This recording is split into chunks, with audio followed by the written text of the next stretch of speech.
ছোট দোয়াটি ১০০ বার পড়লেই আপনার সমুদ্র পরিমাণ গুনাহ যদি থাকে, মহান আল্লাহর অশেষ রহমতে গুনাহগুলো ক্ষমা হয়ে যাবে। সুবহানাল্লাহ।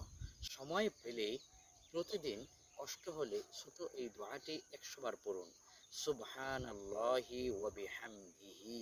ব্যাস, এভাবে আপনি ১০০ বার পড়লে আপনার সবগুলো গুনাহ মাফ হয়ে যাবে। সুবহানাল্লাহ। এবার এই হাদিসটি একটু শুনে রাখুন।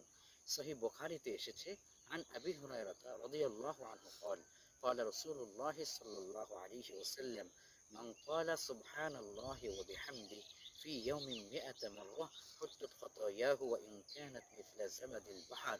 বুখারীর বর্ণনায় আবু হুরায়রা রাদিয়াল্লাহু আনহু থেকে বর্ণিত হাদিসে বলা হয়েছে, প্রিয় নবী সাল্লাল্লাহু আলাইহি ওয়াসাল্লাম ইরশাদ করেছেন, দৈনিক যে ব্যক্তি সুবহানাল্লাহি ওয়া বিহামদিহি